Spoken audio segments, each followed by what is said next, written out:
Chapter 6. You really made that? Did you know?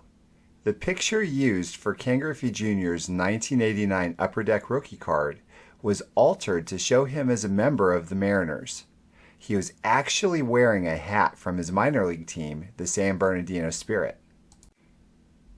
With no new collections to purchase on the horizon, I had time to think about how I wanted to stay in the hobby, what I wanted to do, and why. Did I just want to be a dealer who would take pictures and write about my purchasing exploits to share on my blog? It was great fun for me to do, but didn't seem like the only way I could get enjoyment from the hobby. Becoming a custom card creator. I'm a big fan of online forums. I love them. I frequent Blowout, Freedom Cardboard, Collector's Universe, Net54, Beckett, and the Sports Card Forum whenever I can. I'm most active on Blowout because that's where the most activity is. One night when I was browsing the website for any interesting tidbits about baseball cards, someone posted up a link of having to do with 2013 Topps. It got me to thinking, why hasn't Jose Canseco had any new mainstream licensed cards for several years? It was almost as if Jose was blackballed from baseball cards once he wrote his tell-all book about being blackballed from baseball. A quick search on the Beckett website shows 254 results when you search for the phrase 2005 Canseco. When you search 2006, 16 show up, not counting printing plates. 2007? 7. 2008 yields no licensed cards at all. In fact, you have to wait until 2014 for Jose to be featured on mass-produced, licensed cards again. In the middle of this Canseco cardboard drought, I would often wonder what a Canseco card would look like from, say, 2009 or 2013 Topps. Then it hit me, why not make them? Surely I could figure out the artwork. I'd been creating graphics professionally for several years at this point. Dreaming of what could be, I cracked open Photoshop and made my first custom card. A 2013 Topps Jose Canseco card as a member of the New York Yankees. I thought I would have fun with the online collecting community and printed it out on paper, then carefully cut it out with scissors, which, by the way, I cannot cut a straight line with scissors to save my life.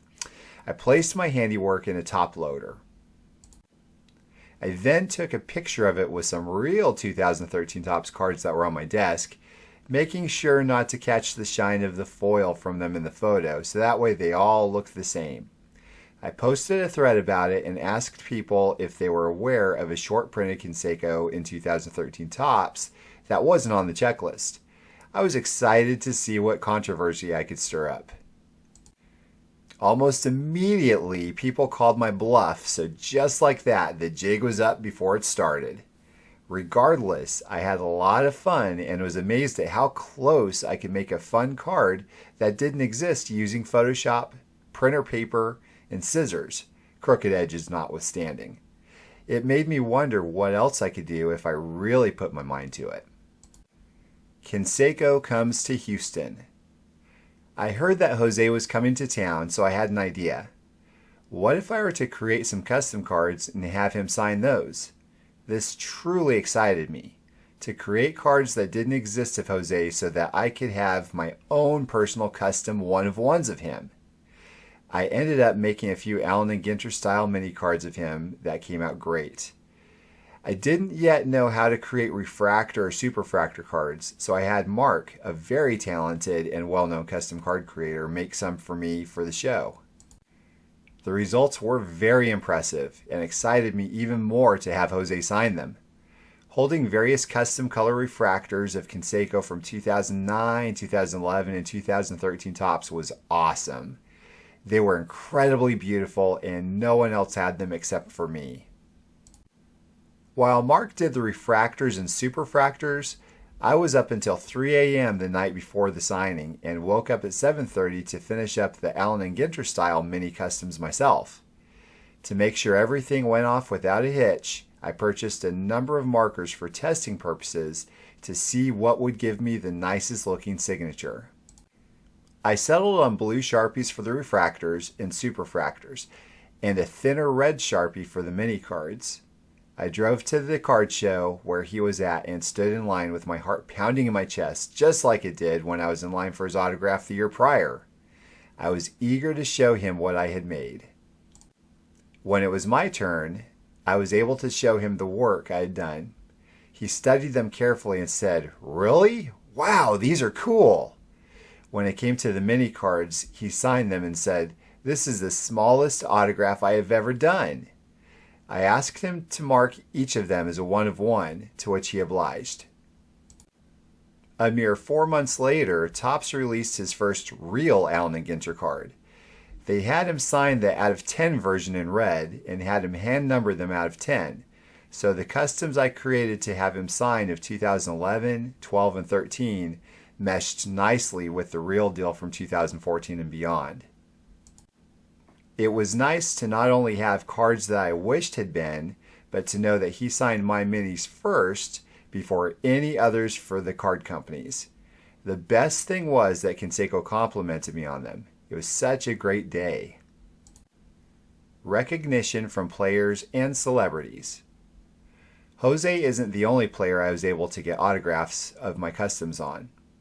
Later on in the year, I was able to meet Tom Glavine, Craig Biggio, Frank Thomas, and Nolan Ryan. Talk about writing fodder. I was able to write up stories of my meetings with them, show off my work, and receive all kinds of positive feedback. While the baseball players were great to meet, my favorite encounter was with Frank Thomas. He absolutely loved the work that I showed him.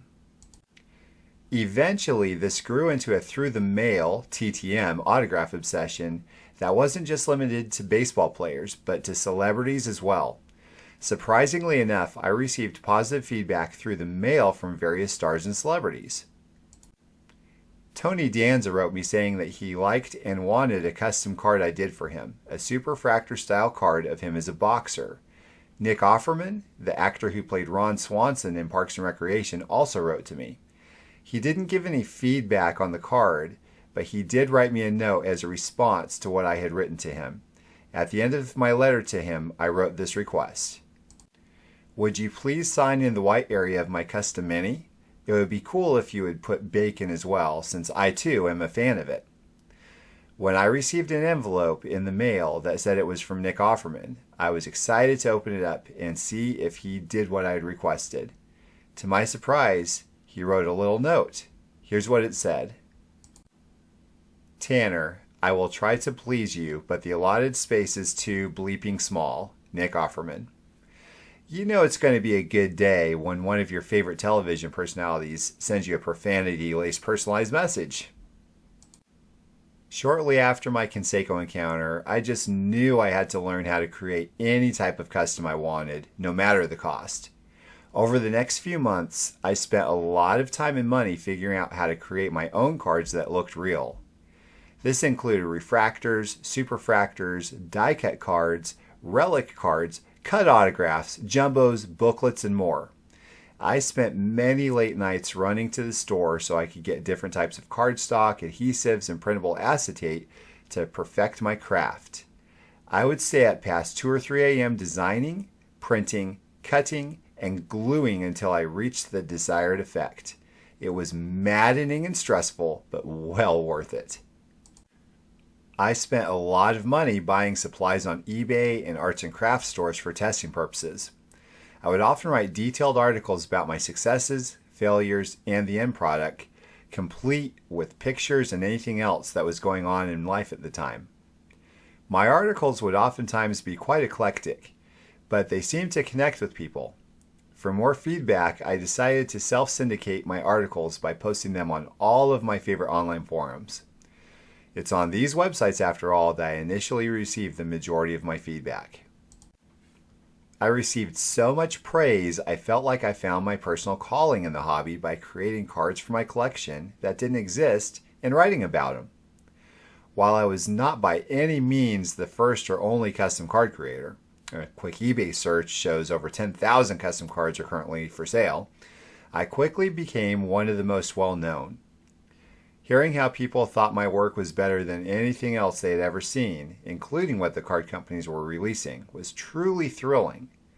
Some people would even send me high-end one-of-one cards and authenticated slab signatures worth hundreds or even thousands of dollars to create custom pieces for their collection. There's something unnerving about ripping apart cards and memorabilia worth a small fortune to create something unique with no recognized book value. It's a strange feeling knowing that there are high-end one-of-one checklisted cards that no longer exist because I was commissioned to make something that the owners wanted more. As long as they were okay with it, so was I. To make sure nobody would ever be deceived down the road into thinking my work was created by a card company, the backs of the cards would have a message stating it was a custom and would oftentimes show a picture of the card that was used. Rollin' with Nolan. Not everybody gets why anyone would want a custom card at all. One day, my family was at a book signing for our friend Kristen, who just had her book published. We found out that the bookstore was going to have a Nolan Ryan signing a few weeks later. Nolan had come out with a cookbook, and they were selling them for $25 each, which would come with an autograph. The cookbook had all kinds of wild concoctions in it. A taco hot dog? Is that even legal? Whatever it was, I wasn't going for the cookbook. I was going for Nolan. I wanted to have him sign a custom. We purchased 3 tickets, and I ended up selling the autographed cookbooks to cover the cost of everything. As I was standing in line waiting to meet Nolan, I was excited to be able to write to my audience about the experience. I was going to title it after an old Beckett article called Rollin' with Nolan. If I recall correctly, it was an April Fool's story that talked about how Nolan Ryan went into a card shop looking to buy one of his own rookie cards. After finding out how high-priced it was, he offered to trade the dealer some pitching lessons for it. The dealer in the fictional story declined. The custom booklet wasn't the only card I created to have him sign. I also created a 1966 Topps style card of his and 2 Topps football style orange refractors numbered 1 of 2 and 2 of 2. That way he could have one and I could have one. Surely we would chat it up, have a grand old time, and he would thank me for the most beautiful card he had ever seen, letting me know it would stay on his nightstand for life. Sadly, that didn't happen. I'm not sure if Nolan even looked up at me. He did thank me for the card, which was nice, and I would never say this encounter was rude or a discredit to the Ryan Express. I just think he was simply tired and ready for bed. He had already signed a number of items by the time it was our turn. Nevertheless, Nolan came through and signed my customs with some of the most beautiful signatures I had ever seen. While it was an honor to have people send personal items from their relatives or pets who have passed away to create a unique keepsake in card form for them, I was mainly doing it for my own collection, amusement, and pleasure. I was always thinking of ways to come up with something that no one had seen before. Something that would make my collection more unique and make people's jaws drop. From custom art pieces featuring authentic Babe Ruth and Mickey Mantle autographs to cards with cat fur embedded in them, I've done a little bit of everything. I still felt like I could take my creations to the next level by doing something extreme. I did what with the game used bat? For the longest time, I wanted a Conseco game used bat and was finally able to pick one up. With as cool as the game used bat was, I never really collected whole game used pieces. My mind immediately went to thinking how many custom bat cards I could make. How cool would a bat knob card of Conseco be? How many slices of the knob could I get from the bat? Or what about a few bat barrel cards? The possibilities seemed endless. The question that plagued me for a long, long time was how to cut it up without damaging the prime pieces. I know nothing about cutting bats, and if I'm being honest, I don't know much about cutting any type of wood. If it were cake, then yeah, I'd be the guy to slice it up, but since it's wood, I figured I'd enlist some help. I went on a several-month-long trek of finding the right person for the job. After researching forums, asking questions, and learning about various types of equipment, I definitely knew I did not want to do this myself. I was able to find someone who was a woodworker, and he was on a job site just down the road. He told me to meet him at his job with the bat, and he would update me with how it went. After waiting for about 20 minutes, he finally met me at the base of a 40 billion story high-rise building he was working on, and we talked for a few minutes. He took the bat and told me he would give me a call later on in the day to tell me how it went. That call never came, and he refused to return my messages. The man had stolen my bat. Thankfully, I only gave him a Little League bat to test on at first. I guess that was a very good $5 investment in knowing who not to trust my precious gamer with. A while later, I found another fellow named Albert who lived in Louisiana. He seemed like a reputable person, and while he too had zero experience with cutting up a bat to my specifications, his work was top-notch. He was there to answer all of my questions and was comfortable with the several-page Word document that I prepared detailing all of my requirements. This document was a specifications list complete with pictures telling him what types of pieces I wanted the bat to yield, with thickness, length, width, etc. I decided to trust him with my precious bat and shipped it off to Louisiana. He showed me picture after picture with the progress of the deconstructed bat, from several bat knob slices to perfectly sliced bat barrel pieces and all kinds of other shapes and sizes I had requested. When Albert shipped them back to me, I was happy to see what looked like a lifetime worth of game-used bat material to work with for my personal collection. A real game-used bat card. While I had already utilized a number of game-used bat pieces for my newly sliced and diced bat, one that I was really looking forward to making was a real game-used bat card. No, I'm not talking about a card with a piece of bat in it. I'm talking about an actual piece of the bat being used as the card itself. I had Albert cut a few pieces to the size of a tobacco card or an Allen & Ginter Mini.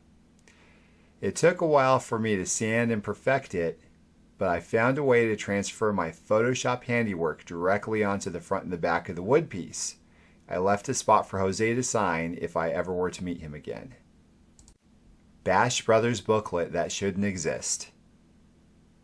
The first custom booklet I'd ever put together was of the Bash Brothers. What could be better, right? It always baffled me why no one had ever made one of these before. As it turns out, thanks to the book Canseco wrote, Mark McGuire allegedly will not sign anything having to do with Jose. As a fan of the Bash Brothers in general, that's a tough pill to swallow. One night when I was in my office, I decided to try my hand at a custom booklet. I remember assuming it was going to turn out poorly because I didn't know what I was doing, but I knew if I tried long enough and hard enough, I'd get it right. Because I didn't have any game-used material or autographs to use, I used an Oakland Athletics Little League baseball hat I picked up from a garage sale for $0.25. It came out great and I received a lot of great remarks from fellow collectors. Who would have thought hacking up a 25-cent Little League hat would be so exciting to people? I loved it and was thrilled to know I wasn't alone. A short time later, fellow collector Jason reached out to me saying he thought he could get McGuire's autograph for me if I could get Canseco's autograph for him. After thinking about it for a while, I wondered if I could make two separate pieces for Jose and Mark to sign individually, then turn the pieces into a booklet afterward. Surely Mark wouldn't have a problem signing a single card of himself without Jose. I spent a good amount of time whipping up 4 cards total, 2 Canseco and 2 McGuire. I sent both McGuire cards to Jason so he could get them signed, and I kept Canseco cards so I could get them signed the next time I saw Jose. Right out the gate, I knew that Canseco would be significantly easier to get than McGuire. As a matter of fact, several months went by without any possibility of a McGuire signing. Just when I thought all hope was lost, Jason emailed me. He had finally tracked Mark down. Jason said that Mark paused for a bit before signing the card, which is understandable. As a standalone card, it did look a bit strange. While the card did have a small picture of his face on it, the majority of the card just showed McGwire's back. Why? Because that was only half of the picture. The other half was on Canseco's card doing the bash with him. After a pause, McGwire signed both. Jason then sent me the McGwire pieces, and I was able to create the first on-card Bash Brothers booklets ever. They turned out great. Unfortunately, the story doesn't end there.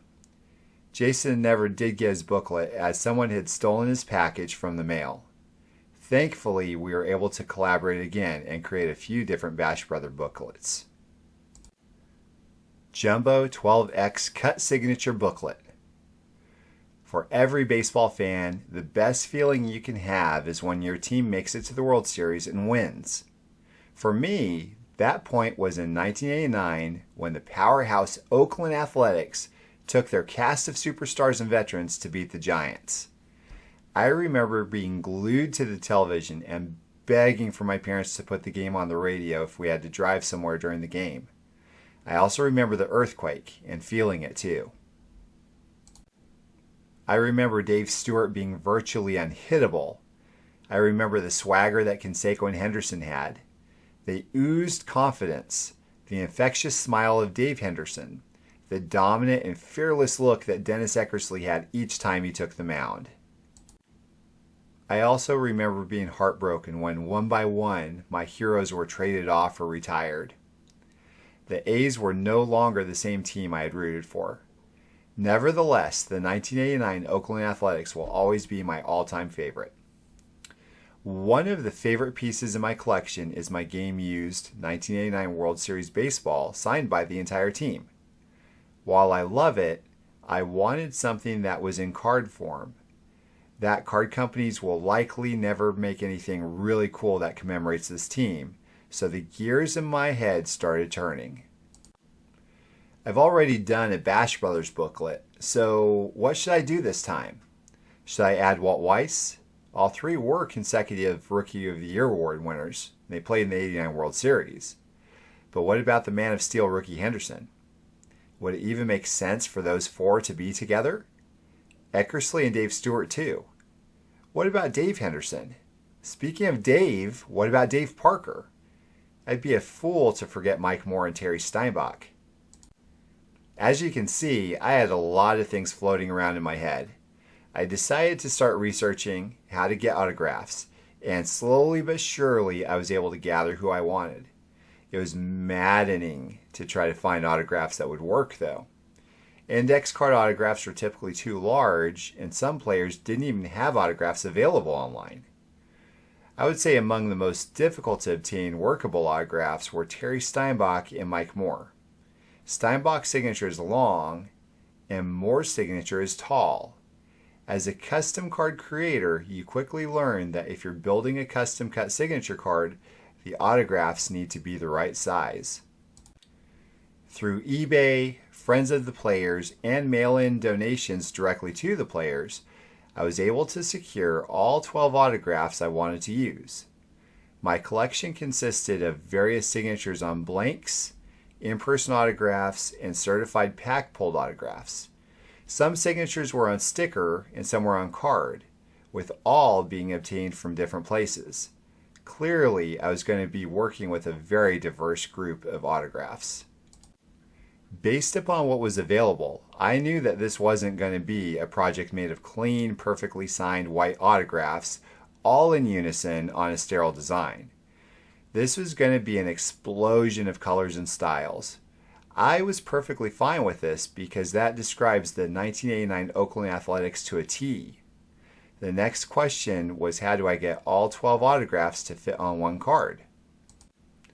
Though I had never done it before, I opted to create a jumbo booklet that was nearly a foot long so 6 signatures could fit on each side. It took several hours to create, but I was able to make something I was truly proud of that represented the starting players of my favorite team, the 1989 Oakland Athletics. The Invisifractor. Custom cards weren't the only things I wrote about. One morning, I decided to have some fun, so I wrote up a press release about a card that I invented, the Invisifractor, a card rarer than the Superfractor. Here's what I wrote. An unofficial spokesman from the popular baseball card manufacturer has confirmed an extra surprise in the retail version of a new 2012 release. Something rarer than the Superfractor, the Invisifractor, a slickly designed card using cutting-edge technology to give the appearance that it's invisible. You can literally see right through it, the unofficial spokesperson said in an exclusive interview. The best part about it is that when placed on top of a regular base or chrome card, the card actually becomes an Invisifractor. It's truly remarkable. It's so rare, in fact, that there's not a serial number anywhere, making each Invisifractor rarer than a Superfractor. Yes, that means that it's a 0 of 0 card. One has been pulled from a box at a well-known retail outlet, though the lack of markings on the card make it difficult to substantiate the claim. When asked what he was going to do with it, the proud new owner mentioned that he's going to put it up on eBay. I'm going to make a killing off this puppy. Imagine the value of a Superfractor Steven Strasburg combined with a Superfractor Bryce Harper. I'm going to be rich! When purchased off of eBay, the owner should immediately send it off for grading, as it should certainly receive a 10.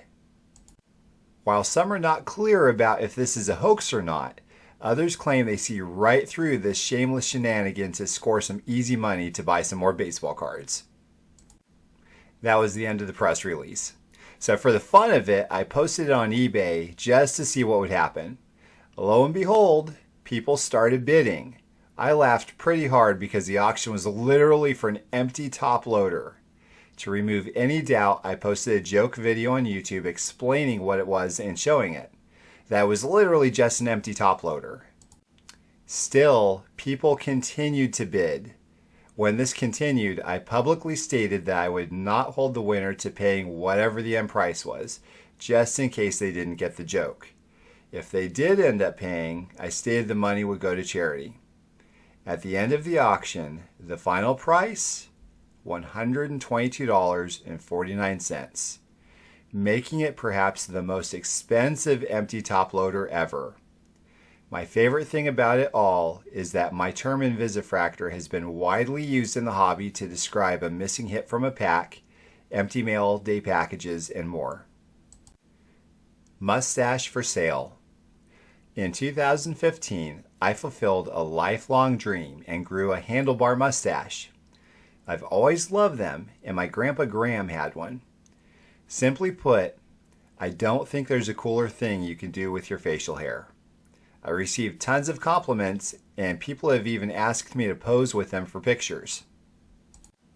Later in the year, a collector by the name of Kelly reached out to me, mentioning Raleigh Fingers was going to be in town and asked if I wanted an autograph, to which I replied with an enthusiastic yes. I ended up making a dual card of myself and Raleigh, naming it the Stash Brothers. Kelly showed Raleigh the card, and he liked it. He put down a beautiful signature next to his picture, and when I received it, I signed my portion. I figured I would never have a real baseball card with a baseball legend, so this was the next best thing. Shortly thereafter, people suggested that I create a card of myself with a hair from my mustache. Topps did it with a tiny piece of hair from Abraham Lincoln, so why not? Instead of the measly little speck of hair like the Abe card had, I went above and beyond. I equipped my card with what I called the alpha hair, the longest strand of my mustache. Straightened out, it was nearly 2 inches of manly mustache hair, the former top dog of my upper lip. It didn't care if I was speaking or not. It draped down past my bottom lip like nobody's business. In addition to this, I embedded the tag for my camouflage baseball style cap. This is the hat I'd wear everywhere. The card came out very nice as a dual relic, and I topped it off with a red signature. The plan was to put it up for auction on eBay, starting at 99 cents. Whatever money it would bring in would go to help fund my family's mission trip to Mexico that Holly and Atticus were going on that summer. I posted this on multiple forums and thought it would be fun to run a contest. The contest was to post a guess of how much the mustache card would end for at auction. With countless entries, some of the higher guesses were $750 to $1,000. Let's face it though, that's crazy. Heck, a tenth of that would be crazy. I'm not even a baseball player, let alone a superstar baseball player. Still, it was for a mission trip, so I gladly welcomed it going as high as it could. The person who guessed the closest price of the ending value at auction would get a custom rip card designed by yours truly. Within the rip card was a mini card telling them to go to www.themushicode.com, a website I set up with a number of trivia questions. When the winner got to the end, they would receive a prize. This may seem elaborate, crazy, and insane, but I have so much fun doing things like this that are out of the norm to entertain my fellow sports card collectors. This hobby should be about fun and enjoyment, so I do everything I can to make it that way. The auction ended at $416.98. There's more to the story, which is all documented on my website if you want to learn more at www.tanmanbaseballfan.com. Custom cuts. Since so many people were coming to me with custom card requests, I came up with an idea of creating a cost-effective kit for anyone to create custom cards on their own. The idea was simple. Give anyone the ability to quickly and easily create a custom cut signature or relic card on their own within 5 minutes and have fun doing it. Within a week or two, my idea was launched and available for order. Over the past couple years, I've enjoyed seeing countless people show me what they've made, from a movie ticket relic card to jumbo patch cards of their favorite little leaguer. My custom cuts kits are still available for sale at www.customcutsonline.com. How do you do that? For a while, I would get the same question multiple times a week. I want to make customs. Can you teach me? I completely understood why people would ask because not too long ago, I was in their shoes as well. I asked the custom card makers before me for help and found that no one was willing to share any techniques at all. I was in awe of how beautiful their work was and wanted to make my own. I quickly found that I would have to learn everything myself. It wasn't until I spent countless hours and dollars figuring out how to create customs on my own that I realized why no one wanted to freely give out any information. Teaching other people the techniques of creating customs was heavily frowned upon by many of the original custom card creators before me, and I didn't feel it was my place to do so, even though I had learned on my own. Out of respect for them, I kept my mouth shut but tried to be as polite and helpful as I could to those who would ask me without crossing any boundaries that I didn't feel comfortable with. Unfortunately, some people were not pleased with me for not sharing the techniques I learned, and some were even vocal about it as if I owed it to them. Nowadays, there are tutorials online that can be used, and I look forward to one day putting one together myself as time permits. Custom contest. Over the years, I received a lot of requests to create a special one-of-one custom for family members to commemorate a special occasion or to have a keepsake of their playing days. Some would utilize an embedded hospital band and tape measure used on the day their child was born. Others had me create a cut signature card of a recently deceased family member using a canceled check. From customs with embedded cat fur and claws to customs with guitar picks and chopsticks, I always enjoy putting together personal high-end customs the most because of how excited the recipients are when they get them. Oftentimes, they tell me my creation is their favorite card in their entire collection. Not everyone can afford a custom though, so in addition to inventing a cost-effective solution in custom cuts, I decided to run a contest where I picked 10 people who entered to have me create a special one-of-one custom for them for free. Throughout the month I ran the contest, I chose people based on their story and created something for them. Putting together a card of a child in hospital with their Game Used Little League patch and sending it to them is just one of the many ways custom cards can brighten someone's day who's having a hard time in life. Though it was very time consuming throughout the month, the responses I received from the contest winners made it well worth the effort.